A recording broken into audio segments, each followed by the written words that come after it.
FIs and டிஐஸ் உடைய activities பார்ப்போம். நம்ம இதில் 3 கேட்டகரியாக பிரிக்கிறோம். ஒன்று date wise, month wise and year wise. First date wise பார்த்துருவோம். ஆகஸ்ட் 18 பார்த்தீங்கன்னா 550 கோடி எஃப்ஐஸ் வந்து செல் பண்ணியிருக்காங்க, அது ஒரு பாசிட்டிவ். டிஐஸ் பார்த்தீங்கன்னா 4103 கோடி நெட்டாக பை பண்ணியிருக்காங்க, இது ஒரு பாசிட்டிவ். எஃப்ஐஸ் பார்த்தோன்னா லாஸ்ட் ஒரு 4 டேஸாக தொடர்ந்து அவங்க வந்து செல் தான் பண்ணியிருக்காங்க.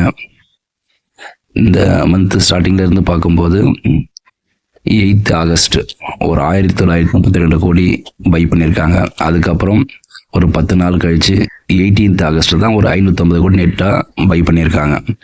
பட் ஓவராலாக இந்த மந்த் ஃபுல்லாகவே டிஐஸ் வந்து பை தான் பண்ணியிருக்காங்க. என்ன பண்ணி என்ன யூஸ்?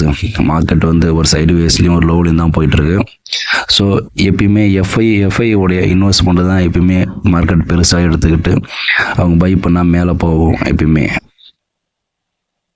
இதனுடைய ஃபுல் வீடியோவை நம்ம யூடியூப்பில் அப்லோட் பண்ணியிருக்கோம்.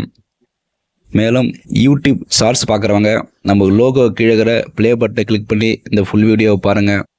தேங்க்யூ. மந்த் வைஸ் பார்க்கும்போது இந்த இயர், அதாவது டிசம்பர் 24 இப்போ ஆகஸ்ட் 25 வரைக்கும் கிட்டத்தட்ட பார்த்தீங்கன்னா ஒரு 4 மாதம் மட்டுமே அவங்க வந்து பை பண்ணியிருக்காங்க. ரிமைனிங் இருக்கிற ஒரு 5 மாதம் பார்த்தோன்னா அவங்க பை பண்ணதை விட அதிகமாக செல் தான் பண்ணியிருக்காங்க. நம்ம டிஐஸ் எப்பவுமே ஓவராலாக தொடர்ந்து பை தான் பண்ணியிருக்காங்க. இயர் ஆன் இயர் பார்க்கும்போது 2017 2025 வரைக்கும் இந்த மொத்த இயரில் 2019 2020 இந்த 2 வருஷம் மட்டும்தான் எஃப்ஐஸ் வந்து நெட்டாக பை பண்ணியிருக்காங்க. மீதி எல்லா இயரும் பார்க்கும்போது அவங்க வந்து டோட்டலாக பார்த்தோன்னா செல் பண்ணி நம்ம இந்தியாவில் இருக்கிற எல்லா இன்வெஸ்டர்ஸோடைய, அதாவது குறிப்பாக ரீட்டைல் இன்வெஸ்டர்ஸோடைய மொத்த அமௌண்ட்டும் அவங்க எடுத்துக்கிட்டு போயிட்டே இருக்கிறாங்க. அதை குறிப்பாக சொல்லணும்னா ஜானி ஸ்ட்ரீட், ரீசெண்டாக அதையெல்லாம் கேள்விப்பட்டிருப்பீங்க.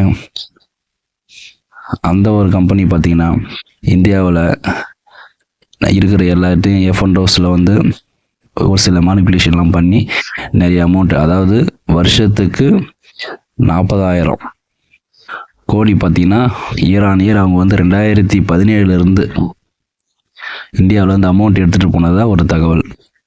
ஆனால் அவங்க வந்து ஒரு குறிப்பிட்ட நாள் மட்டும் செபி வந்து சஸ்பெண்ட் பண்ணாங்க.